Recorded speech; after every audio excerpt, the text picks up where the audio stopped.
မင်္ဂလာပါခင်ဗျာ automotive online training မှာကြိုဆိုလိုက်ပါတယ်မိတ်ဆွေတို့ကိုဒီဗီဒီယိုဖိုင်လေးမှာဘုဒ္ဓဖြစ်မျှဝေပေးခြင်းတာကတော့ Comori Injector တွေမှာ Injector Code ရိုက်ခြင်းနဲ့ပတ်သက်ပြီးတော့မိတ်ဆွေတို့ကိုဘုဒ္ဓဖြစ်မျှဝေပေးခြင်းတာပဲဖြစ်ပါတယ်ဒီဇယ်ကားတွေမှာဆိုရင် Comori System ကိုအသုံးပြုကြပါတယ် Comori System ဆိုတာကတော့ဒီဇယ်ကားတွေရဲ့စီပေးစနစ်တစ်ခုပဲဖြစ်ပါတယ်ဒါကတော့ Comori စနစ်ပဲဖြစ်ပါတယ်ဒါကတော့ Comori Injector တွေပဲဖြစ်ပါတယ်ဒါကတော့ high pressure ပတ်ပဲဖြစ်ပါတယ်ဒါကတော့ Comori စနစ်ရဲ့ reading ပဲဖြစ်ပါတယ်reading မှာဆိုရင် pressure sensor ကိုတက်ဆင်ထားတာပဲဖြစ်ပါတယ် high pressure ပတ်ကနေပြီးတော့တွန်းနေလိုက်တဲ့စီတွေက reading ကိုရောက်မယ် reading ကနေပြီးတော့မှ injector တွေစီကိုရောက်တာပဲဖြစ်ပါတယ် Comori injector တွေကို injector driver သို့မဟုတ် ECU ကနေပြီးတော့တိုက်ရိုက်ထိန်းချုပ်တာပဲဖြစ်ပါတယ် Comori injector တွေမှာ injector code ရိုက်ရတဲ့အခြေအနေရှိပါတယ်နံပါတ်1 nozzle တန်ကျန်းခြင်းနံပါတ်2 injector တွေအသစ်လဲခြင်းနံပါတ်3 engine control unit လို့ခေါ်တဲ့ ECU အသစ်လဲခြင်းနံပါတ်4 injector driver လဲခြင်းတို့ပဲဖြစ်ပါတယ် nozzle တန်ကျန်းတယ်ဆိုတာကတော့ nozzle တွေကိုဖြုတ်ပြီးတော့ပြုပြင်ထားတာပဲဖြစ်ဖြစ် nozzle တွေကိုအသစ်လဲထားတာပဲဖြစ်ဖြစ်ဒါမှမဟုတ်ရင် ECU ကိုအသစ်လဲထားတာပဲဖြစ်ဖြစ်ဒါမှမဟုတ်ရင် injector driver လို့ခေါ်တဲ့ injector driver ဘူးကိုအသစ်လဲထားတာပဲဖြစ်ဖြစ် injector code တွေကိုရိုက်ထည့်ပေးရတာပဲဖြစ်ပါတယ် injector code တွေကိုပြန်ပြီးတော့ရိုက်ထည့်တာကို injector compensation လို့ခေါ်တာပဲဖြစ်ပါတယ်ဒါကတော့ Comori စနစ်ကိုအသုံးပြုထားတဲ့ diesel engine ပဲဖြစ်ပါတယ်ဒါကတော့ Comori injector တွေပဲဖြစ်ပါတယ်ဒီနေရာလေးမှာ reading ပါမယ်ဒါကတော့ injector ရဲ့ pipe တွေပဲဖြစ်ပါတယ် high pressure pipe တွေပါဒါကတော့ Comori injector တွေမှာပါဝင်နေတဲ့ injector code တွေပဲဖြစ်ပါတယ်ဒီ code တွေအရာကတော့အလုံးပေါင်းအလုံး30ပါဝင်တာပဲဖြစ်ပါတယ်ဒါကို injector compensation code လို့ခေါ်တာပဲဖြစ်ပါတယ် injector code မရိုက်တဲ့အခါမှာ nozzle တန်ကျန်းတဲ့ပြဿနာတွေကိုကြုံတွေ့ရမှာပဲဖြစ်ပါတယ်ဒီပါနေလိုက်တဲ့အခါမှာ nozzle ခောက်တဲ့အသံတွေကိုကြားရမှာပဲဖြစ်ပါတယ်တကယ်လို့ Comori injector တွေမှာ injector code မရိုက်ဘူးဆိုရင်တော့ nozzle တန်ကျန်းတဲ့ပြဿနာက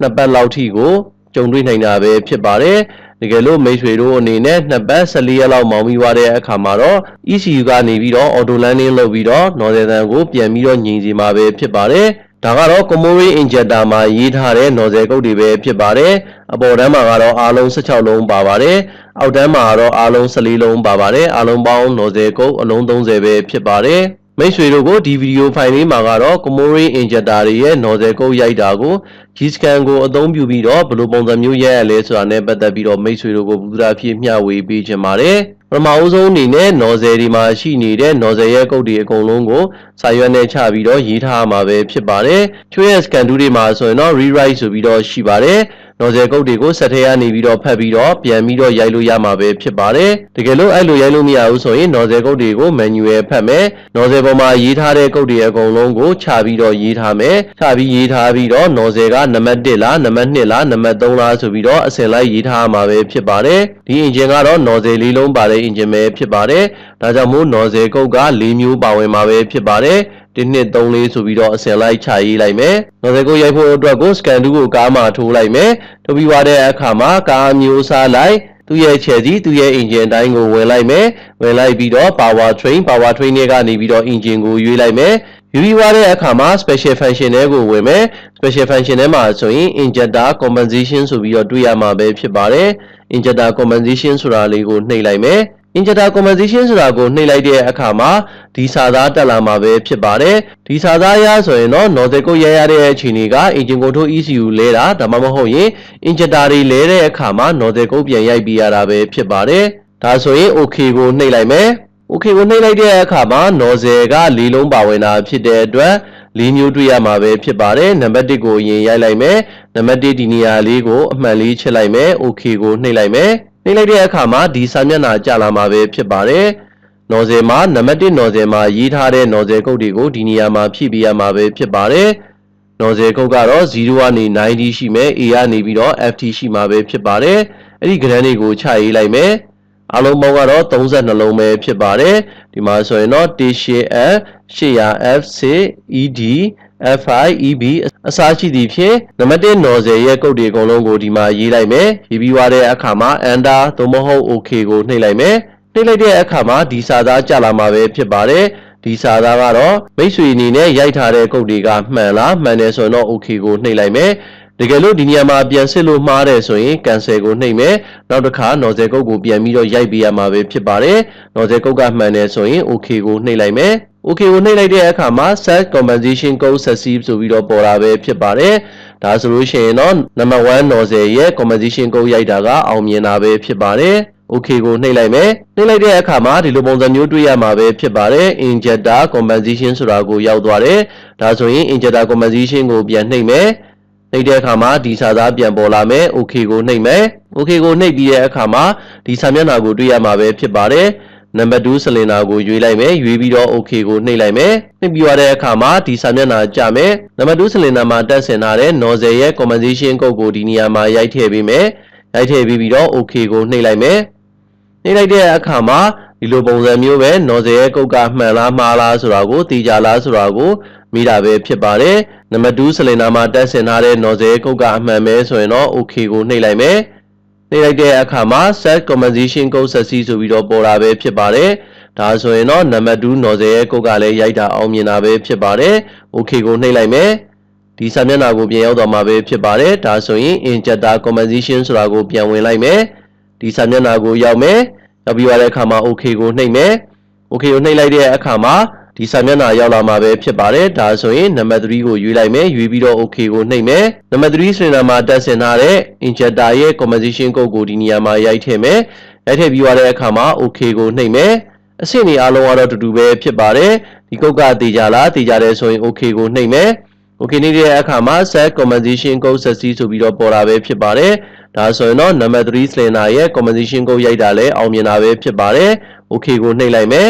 နှိပ်တဲ့အခါမှာဒီစာမျက်နှာကိုပြန်ရောက်မယ် injector compensation ဒီစာမျက်နှာဒါဆိုရင် okay နှိပ်မယ်နှိပ်ပြီးရတဲ့အခါမှာနံပါတ်4 cylinder ကိုရွေးမယ်ရွေးပြီးရတဲ့အခါမှာ okay ကိုနှိပ်မယ်နှိပ်ပြီးရတဲ့အခါမှာနံပါတ်4 cylinder မှာတက်ဆင်ထားတဲ့ injector ရဲ့ကုတ်ကိုဒီနေရာမှာရိုက်ထည့်ပေးမယ်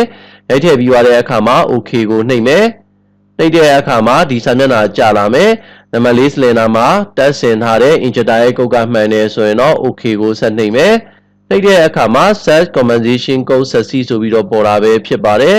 ဒါဆိုရင်တော့နံပါတ်4 cylinder ရဲ့ nozzle ကုတ်ရိုက်တာကလည်းအောင်မြင်တာပဲဖြစ်ပါတယ်အားလုံး nozzle ကုတ်တွေရိုက်ပြီးသွားတဲ့အခါမှာ injector ID check ဆိုပြီးတော့စစ်ဆေးလို့ရမှာပဲဖြစ်ပါတယ် special function ထဲမှာပါဝင်ပါတယ် injector ID check အဲ့ဒီထဲမှာစစ်ဆေးတဲ့အခါမှာ number 1 injector code number 2 number 3 number 4ဆိုပြီးတော့ဒီကုတ်နံပါတ်တွေက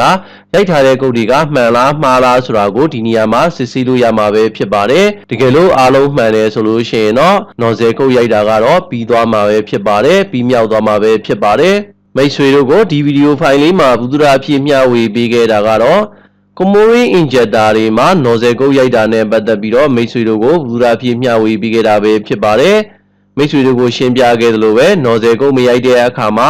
nozzle တန်ကျန်းတဲ့ပြဿနာကိုကြုံတွေ့နိုင်တာပဲဖြစ်ပါတယ် nozzle တန်ကတော့တော်တော်လေးကိုကျန်းတာပဲဖြစ်ပါတယ် nozzle ကုတ်ရိုက်ပြီးသွားတဲ့အခါမှာကတော့အဲ့ဒီ nozzle တန်ကလုံးဝပျောက်သွားမှာပဲဖြစ်ပါတယ်ဒါပေမဲ့ဒီနေရာမှာတစ်ချက်သတိထားရမှာကတော့ nozzle ကအသစ်ဆိုလို့ရှိရင်တော့ nozzle ကုတ်ကိုရိုက်ထည့်ပြီးတာတော့အဆင်ပြေပါတယ်ဒါပေမဲ့ nozzle ကိုစိုင်မှာသွားပြီးတော့ပြင်လိုက်တဲ့အခါမှာ nozzle ရဲ့အတွင်းထဲမှာရှိတဲ့အဆန်ကိုလဲလိုက်တယ်ဆိုရင်တော့ nozzle ကုတ်ရိုက်လည်းမထူးပါဘူးဘာကြောင့်လဲဆိုတော့ nozzle ရဲ့အပေါ်မှာရေးထားတဲ့ nozzle ကုတ်နဲ့အထဲထဲမှာထည့်ထားတဲ့တက်ဆင်ထားတဲ့ပစ္စည်းတွေအားလုံးကအန်ကိုက်နေဖို့လိုအပ်ပါတယ်အဲ့လိုမဟုတ်ဘဲနဲ့ဒီနေရာမှာရေးထားတဲ့ကုတ်ကတစ်မျိုးအထဲထဲမှာရှိနေတဲ့အဆန်တွေကိုအသစ်လဲလိုက်တဲ့အခါမှာသူ့ရဲ့အဆန်နဲ့ nozzle ရဲ့အဆန်နဲ့ nozzle မှာရိုက်ထားတဲ့ကုတ်တွေကကိုက်ညီမှာမဟုတ်ပါဘူးအဲ့လိုပုံစံမျိုးဆိုရင်တော့ nozzle ကုတ်ရိုက်တယ်ဆိုရင် error တက်နိုင်ပါတယ်ပြဿနာရှိနိုင်ပါတယ်ဒါကြောင့်မို့ nozzle တွေကအသစ်ဒါမှမဟုတ်ရင်လုံးဝမပြုတ်ပြင်တဲ့အဟောင်းဆိုလို့ရှိရင်တော့ဒီလိုပုံစံမျိုး nozzle ကုတ်ရိုက်တာကတော့ပြဿနာမရှိပါဘူးတကယ်လို့မိတ်ဆွေတို့အနေနဲ့ nozzle ကုတ်မရိုက်ဘူးဒီတိုင်းပဲသုံးမယ်ဆိုရင်လည်းနှစ်ပတ်လောက်ကတော့ nozzle တန်ကျန်းပြီးတော့မောင်းအောင်မှာပဲဖြစ်ပါတယ်နှစ်ပတ်ကျော်သွားတဲ့အခါမှာကတော့မောင်းရင်းနဲ့ nozzle တန်ကပျောက်သွားမှာပဲဖြစ်ပါတယ် auto landing သူ့ဘာသူလှုပ်သွားမှာပဲဖြစ်ပါတယ်မိတ်ဆွေတို့ကိုဒီဗီဒီယိုဖိုင်လေးမှာဘုဒ္ဓအဖြစ်မျှဝေပေးခဲ့တာကတော့ Comori system တွေမှာ injector code nozzle code ရိုက်ခြင်းနဲ့ပတ်သက်ပြီးတော့မိတ်ဆွေတို့ကိုဘုဒ္ဓအဖြစ်မျှဝေပေးခဲ့တာပဲဖြစ်ပါတယ်ကျွန်တော်ရဲ့ဗီဒီယိုဖိုင်လေးကိုအဆုံးထိကြည့်ရှုပေးတဲ့အတွက်ကျေးဇူးအများကြီးတင်ပါတယ်ခင်ဗျာ